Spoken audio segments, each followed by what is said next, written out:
Hello everyone, welcome back to my channel. तो इस video में पढ़ने वाले हैं इंग्लिश के कुछ sample papers with their solutions. तो पहले हम पूरे क्वेश्चंस पढ़ लेते हैं, उसके बाद हम इसके आंसर्स पढ़ेंगे। तो पहला है identify noun phrase in these sentences. तो पहले हम यहाँ पे नाउन फ्रेजेस निकालेंगे। चलो मैं आपको यहीं से इसका आंसर बता देती हूँ ऐसे ही। सो यहाँ पे हमें नॉन फ्रेजेस निकालने हैं। सो नॉन फ्रेजेस क्या होंगे वो भी हमें पढ़ने वाले हैं। तो नॉन फ्रेजेस के लिए हमें एक स्टार्टिंग में होता है, तो यहाँ पे नॉन फ्रेजेस हमारा they can do it somewhat doubtful, तो हमारा ये आएगा। एंड यहाँ पे इसमें आएगा the subject area of the book pertaining to the development is quite vast. तो यहाँ पे हमारा जो सब्जेक्ट होगा ये नाउन फ्रेजेस आ जाएगा। नाउन फ्रेजेस होते हैं कुछ ऐसे वर्ड्स होते हैं जो नाउन एंड प्रोनाउन के साथ बन के लगते हैं। Then you write the sentences expressing statement of proposing using impersonal style. जहाँ पे इम्पर्सनल स्टाइल आएगा, देखो हमारा जो प्रीवियस सेमेस्टर में गए थे हमें कुछ इस तरह से ही क्वेश्चन आए थे और हम करके गए थे सिर्फ 4 या 5 के डायरेक्ट क्वेश्चन आएंगे। बट इस बार ऐसे मिक्स अप आ सकते हैं, क्या पता इस बार ना भी आए क्योंकि इस बार तैयारी करके जा रहे हैं। तो देखते हैं क्या होता है। So in this book I plan to focus on, ये भी ये सेंटेंसेस को री राइट करना है। तो हम इसको कैसे री राइट करेंगे, this book aims to focus on, या फिर ऐसे this focus on this book is on. Then third है that is identify the subject verb and object. अब हमें सब्जेक्ट ऑब्जेक्ट एंड वर्ब निकाल। सब्जेक्ट क्या होगा, दे। उसके बाद हमारा वर्ब क्या होगा कि मतलब जहाँ कोई काम कर रहे हैं तो वहाँ पे वो लुक आ जाएगा, ये हमारा वर्ब हो जाएगा। एंड हमारा ऑब्जेक्ट क्या होगा, their parents and well so on, ये हमारा एडवर्ब्स होते हैं। After this fourth one that is complete the sentences. तो यहाँ पे दो वर्ड है कि सीमिंगली एक होता है इट माइट बी आर्ग्यूड, तो dash that globalisation has come to an end, तो ऐसे दिख रहा है ना, तो यहाँ it might be argued.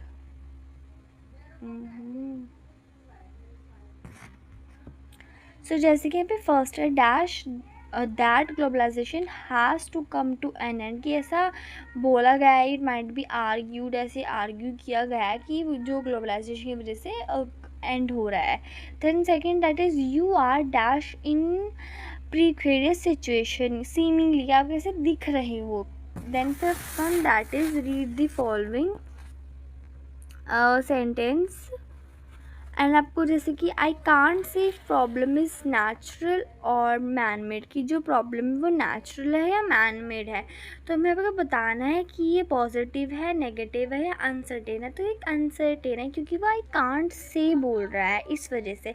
Six one that is point out the premise and the conclusion. Premise होता है कि उसका क्या रीज़न है, कंक्लूजन क्या कंक्लूजन निकलेगी उससे, मतलब कंक्लूजन का क्या रीज़न है। सो you'll get good marks, you work so hard, आपको अच्छे मार्क्स आए हैं एंड आपने अच्छा काम करा, तो अच्छा काम करने से आपके गुड मार्क्स आए हैं। तो जो यू वर्क सो हार्ड है वो आपका प्रमाइस है, एंड जो आपकी गुड मार्क्स है वो आपका कंक्लूजन है। Then seventh one that is name two important features of an introduction and article. तो इसके दो इंपॉर्टेंट फीचर्स बताना है, एक तो आपको कोई मेन आइडिया होना चाहिए एंड आपका इंट्रोडक्शन ऑफ टॉपिक अच्छे से होना चाहिए।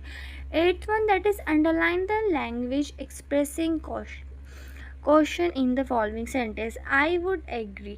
तो आपको यहाँ पे लैंग्वेज बतानी है कि कौन सी ज़्यादा वो है, क्वेश्चन वाली लैंग्वेज है। So I would argue that it will give us a good indication of monsoon. तो आई वुड आर्ग्यू, तो हमें यहाँ पे वर्ड आर्ग्यूड होगा जो अपनी स्टेटमेंट दे रहा है। And next one that is your argument is valid to a certain extent. तो सर्टेन एक्सटेंट में भी उसने कुछ बताया है कि कौन से कॉन्टेक्स्ट से रिलेटेड है, तो इसलिए वहाँ पे वो आया है।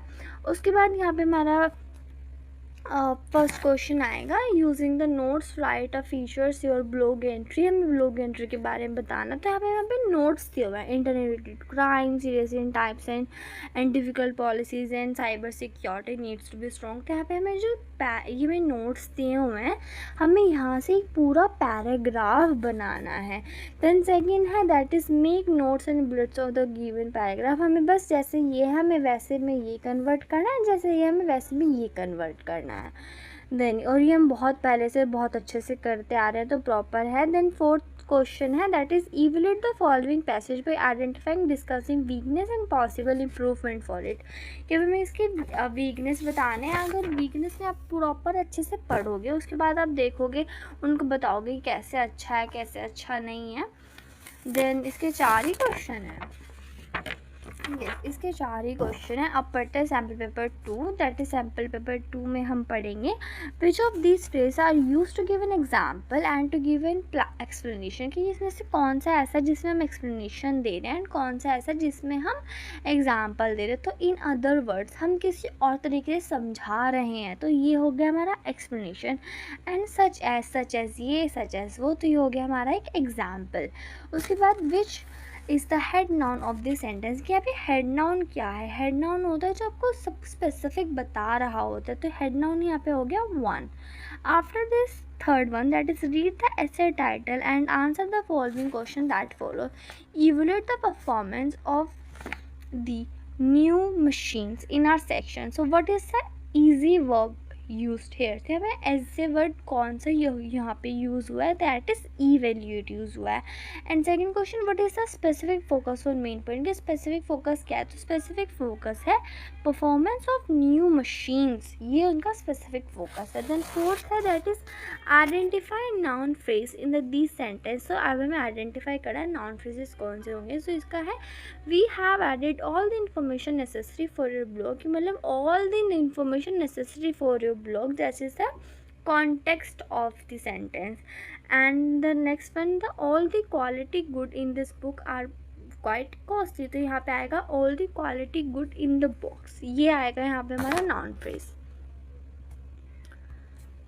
After this fifth one, correct this sentence, one of the newly constructed roads have नेव्ड केविन, तो हम यहाँ पे ऐसे लिखेंगे one of the newly constructed road has इवेव्ड इन। एंड जो हमारा जो नेक्स्ट वन है the solution to all such problem lie in mutual agreement, तो हम यहाँ पे लिखेंगे the solution is all such problem has to in mutual consent. उसके बाद नेम 2 verbs और adverbs which could express the author positive and sure stance, तो ऐसी कौन सी 2 चीज़ें हैं जो हम उनको बता सकते हैं जिनसे पता लगे कि हम पॉजिटिव है, तो हम यहाँ पे लिख सकते हैं effectively and impressively.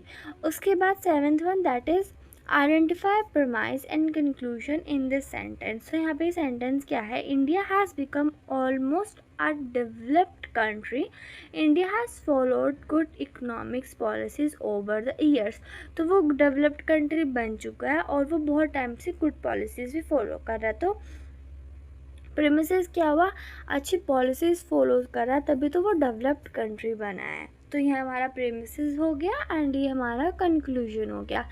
After this 8th one, which part of this sentence refer to a cause and which refers to an effect, so traffic emission can also lead to health problems, तो traffic emission हमारी health problem create कर सकता है। तो cause क्या हुआ, traffic emission, and health, and हमारे effect क्या हुए, हेल्थ प्रॉब्लम्स। सो अब पढ़ते हैं next that is long question and that's the notes है सेम, ये कंप्यूटर नेटवर्क बेनिफिट हमें इसे पैराग्राफ में कन्वर्ट करना है, सेकंड क्वेश्चन प्रॉपर पैराग्राफ में इसे उसमें कन्वर्ट करना है, and fourth one that is proper strength and weakness बताने। तो अभी मैं आपको कुछ और भी चीज़ दिखा रही हूँ, वो थोड़ी सी इंपॉर्टेंट है, वो आप देख लेना। ये एक असाइनमेंट है, ये सॉल्व असाइनमेंट है, तो इसमें कुछ सॉल्यूशंस लिखे हैं जो सॉल्यूशंस मुझे लगता है कि आपको थोड़े इंपॉर्टेंट होंगे। तो यहाँ पे आपको बताना है कि कॉम्प्लेक्स नाउन फ्रेजेस कौन से होते हैं और आइडेंटिफाई करना है। इसमें bloggers were individually who suffer the web and listed log what they found interesting. So a noun phrase क्या होता है, एक नाउन फ्रेज एक ग्रुप ऑफ होता है 2 और मोर वर्ड्स का, जिसमें से डिटर्मिनर, एडजेक्टिव और एडवर्ब कुछ भी हो सकता है, जो कि around the noun and pronoun के होता है। ये फंक्शंस कैसे करता है, ऐसा सिंगल यूनिट की तरह फंक्शंस करता है, जो कि किसी का ऑब्जेक्ट बन सकता है और द ऑब्जेक्ट बन सकता है प्रपोजिशंस का। उसके बाद elements of complex noun phrase, क्योंकि जो कॉम्प्लेक्स नाउन फ्रेज होते हैं उनके एलिमेंट्स कौन से होते हैं, तो first is head noun. Head noun होता है it define the entire phrase and determiners. तो यहाँ पे जो इसमें कि जो इसमें ना सारा एंटायर फ्रेज होता है डिटरमिनर्स का, जैसे कि subject verb agreement and the determiner होता है जो कि आइडेंटिफाई जो क्वालिटी और आर्टिकल्स डेमोस्ट्रेट पोजेसिव क्वांटिटीज इन सबको रेफरेंस करता है। एंड एडजेक्टिव होता है जो पॉजिटिव डिस्क्रिप्टिव नेटिव देता है। उसके बाद इन अबव एग्जाम्पल जिसमें था इंडिविजुअल द ब्लॉगर्स वाला, तो हेड नाउन था इंडिविजुअल, डिटरमिनर था द एंड एडजेक्टिव नाउन था web and the extra information क्या थी व्हाट दे फाउंड इंटरेस्टिंग। सो अब उसमें यहाँ पे ना एक ना मैचिंग्स थी कि इलस्ट्रेट ये सब क्या होता है। तो इलस्ट्रेट का मतलब होता है जिससे मीनिंग को क्लियर कर सके by giving examples. And evaluate का मतलब होता है हम उसके बारे में पॉजिटिव एंड नेगेटिव सोचें। एनालाइज का मतलब होता है कि उसको हम क्लोजली इन डिटेल पढ़ें। जस्टिफाई का मतलब होता है गुड एंड एक्सेप्टेबल रीजंस देना। एंड कंपेयर का मतलब होता है टू और मोर थिंग्स। तो जब आप सिमिलर और डिफरेंट कितने एक दूसरे से वो देखो। अब प्रमाइस एंड कंक्लूजन हो सकता है। So look at the blue clouds in the sky, तो ये आपका प्रेमिसेस हो गया। एंड कंक्लूजन क्या होगी, it's sure to be rain. And premise यहाँ पे क्या होगा, he lives in a poor area so he will remain deprived, कि अगर पुअर एरिया में रहा है इस वजह से उसको पुअर फैसिलिटीज़ मिली है। Next one that he promise in his father is a criminal, उसके पापा क्रिमिनल है तो वो भी बन सकता है। तो वो बन सकता है, क्यों बनेगा, क्योंकि उसके पापा क्रिमिनल है, मतलब प्रोमाइज एंड कंक्लूजन। उसके बाद the majority of the prisoners have low intellect, कि मेजॉरिटी ऑफ पीपल की जो इंटेलेक्ट है वो थोड़ी सी वीक है। And their intelligence is more factor in crime, इसलिए वो ज़्यादा क्राइम करते हैं। And premises she committed to a crime before, conclusion as a result she will probably commit once again, वो पहले भी कर चुकी है तो वो दोबारा भी कर सकती है। एंड अभी हमने जो इंटरनेट रिलेटेड वाला पढ़ा है ना, ये वही इंटरनेट रिलेटेड वाला है, ये हमारी बुक में भी है। आप ये मत पढ़ना अच्छे से, मेरी तबीयत खराब थी तो मैं अच्छे से लिख नहीं पाई थी इसे, तो इसको मत पढ़ना, ये बुक में लिखा हुआ है, वहाँ से पढ़ लेना। इसको स्किप करते हैं। असाइनमेंट 2 पढ़ते हैं जो कि हमारा सैम्पल पेपर है। और जो हमने अभी सॉल्व करा ना सैम्पल पेपर 1, ये वही है सॉल्व करा हुआ। This book aims to focus on, ऐसे करेंगे सब। इट माइट भी यहाँ आएगा, सिमिंगली यहाँ आएगा, जो हमने पहले करा है। You look work so hard so you will get good marks. And long answers में जो हमने पॉजिटिव जो रिमोट वर्क देखे अभी हमने पढ़ा था ना, पॉजिटिव एंड नेगेटिव नोट्स बताने थे कि ना जो प्रॉपर आपने पढ़ा था उसमें ना अच्छी चीज़ें सॉरी यहाँ पे ना नोट्स बनाने थे। रिमोट वर्किंग जो प्रॉपर सेकंड क्वेश्चन था, जो उसमें बहुत ज़्यादा बड़ा पैराग्राफ था, उस नोट्स बनाने थे। तो नोट्स कैसे बनाए थे, रिमोट वर्किंग ड्यूरिंग आवर्स में ऐसे, और यहाँ पे उसका नाम लिखेंगे। फिर उसके बाद हम ना नोट्स बनाएंगे। तो पहले हेडिंग देंगे positive effects of remote work, जैसे कि वो ज़्यादा प्रोडक्टिव हो जाते हैं, उनको आवर्स अच्छे से बच जाते हैं, प्रोडक्टिविटी बढ़ती है।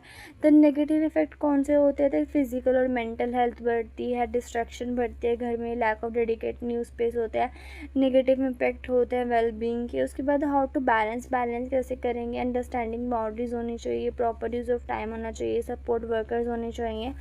एंड दी ओवरऑल इम्पैक्ट क्या होता है, बेटर इंटरेक्शन होती है, हाईली सेटिस्फेक्शन होती है, ग्रेटर प्रोडक्टिविटी होती है।